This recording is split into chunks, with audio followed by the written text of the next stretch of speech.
ये कौन था?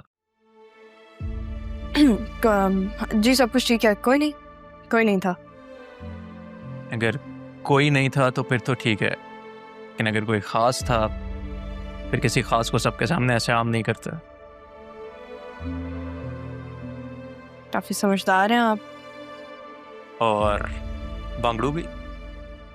मुझे तो ऐसा लग रहा है कि आपको अपने लिए लफ्ज पसंद ही आ गया। वैसे क्या ये आपके फियांसे?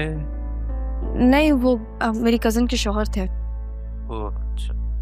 अगर आप अपने रिश्तेदारों, दोस्तों, यारों से मुलाकातें कर चुकी हो तो हम चले, मीटिंग स्टार्ट होने वाली है।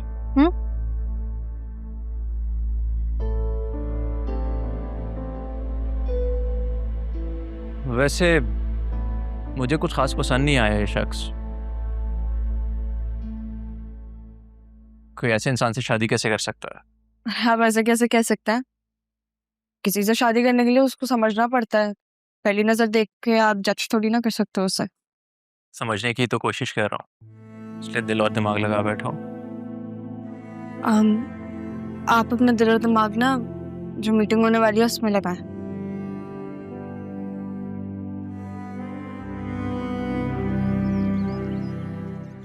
क्या कहा है डॉक्टर ने? फ्रैक्चर तो नहीं हो क्या? नहीं, ठीक है, बस मोच आ गई थी। डॉक्टर ने जेल दिया है, दिन में 2 से 3 बार लगाना है। दरअसल वो कल दवा नहीं खाई थी ना, तो इस वजह से दर्द ज्यादा हो गया। लेकिन आप खाना अच्छा प्रॉपरली।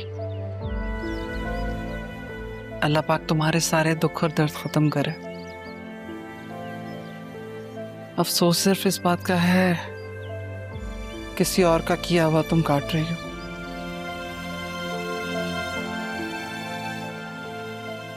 मैं बहुत शर्मिंदा हूँ ज़ैनबी।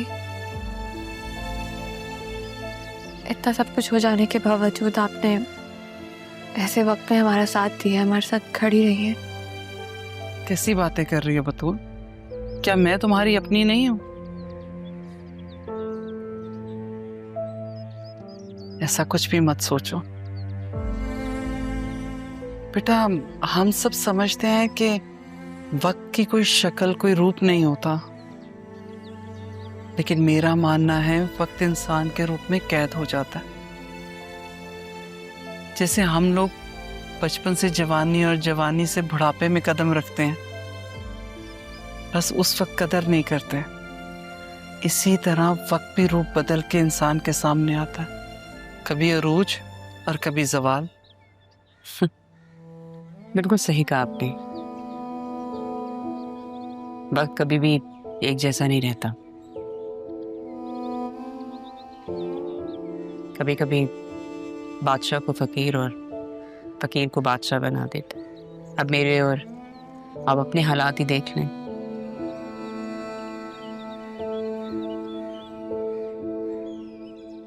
आसिया बेगम, फकीर तो मैं कभी भी नहीं रही। रही बात मुकाम के तयन की, तो ना वो आपके बस में है ना मेरे बस में। वो भी सब मुकद्दर के फैसले हैं। जो कुछ हुआ उसका मुझे बहुत अफसोस है, लेकिन बतूल तुम हमारी बहुत बहादुर बेटी हो, इसलिए डट कर मुकाबला करना, हिम्मत नहीं हारना। तुम जानती हो मुझे वक्त की एक आदत बहुत अच्छी लगती है। वो क्या ज़ैनबी?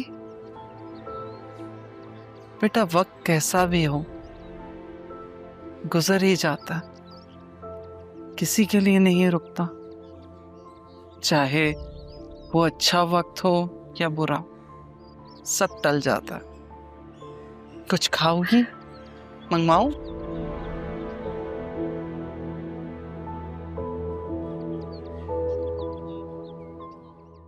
सर हमारे पास 3 ऑप्शंस हैं। मैं चाहूंगी कि आप जोन ए को पहले देखें।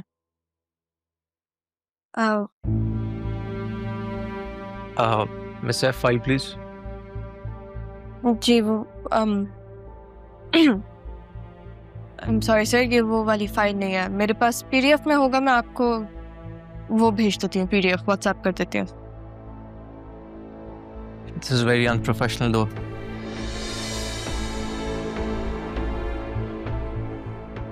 Yes sir, I am aware, I apologize. मैं आपको पीडीएफ में भेज देती हूँ।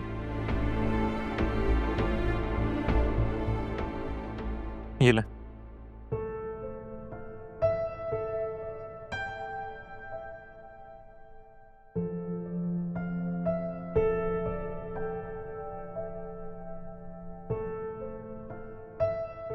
वाह जबरदस्त, आप एक अच्छी बिजनेस वूमेन बनने की सलाहियत रखती हैं miss Saif. Thank you.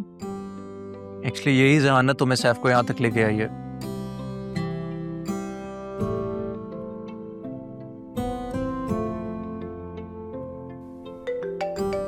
Excuse me.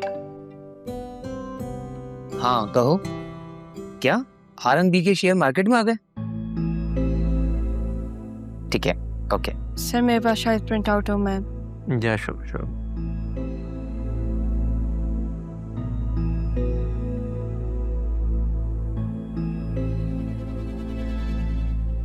जी, तो आप क्या कह रहे थे?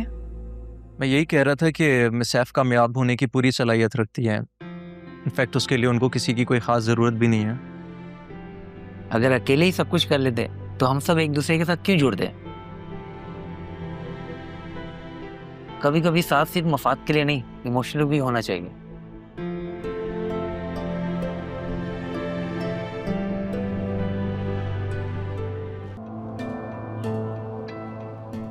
अरमान, आप ही से मिलने से पहले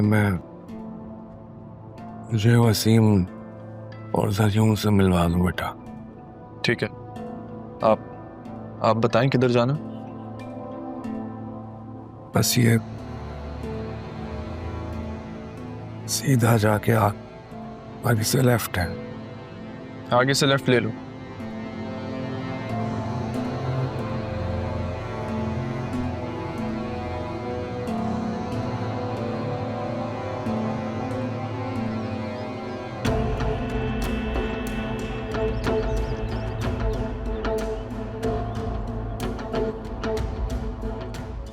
आइए अदील साहब।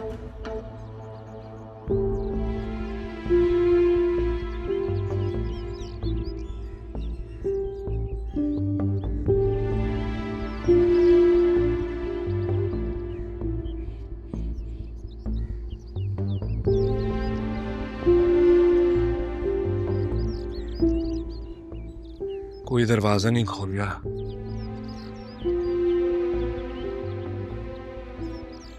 क्या वो साहब किससे मिलना है? वो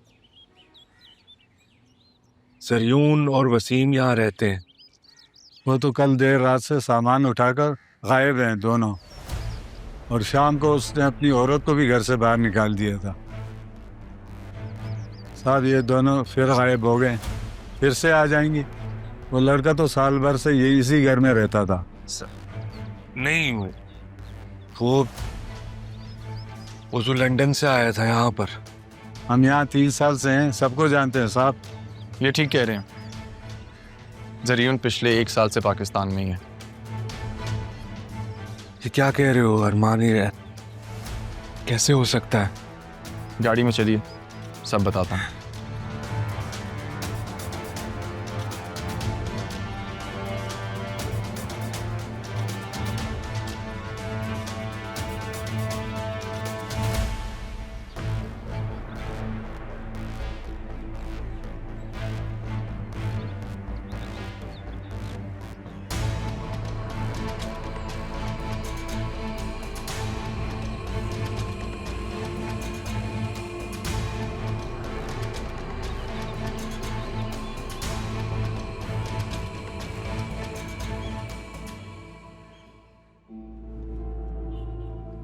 आप ज़रियून को कब से नहीं मिले?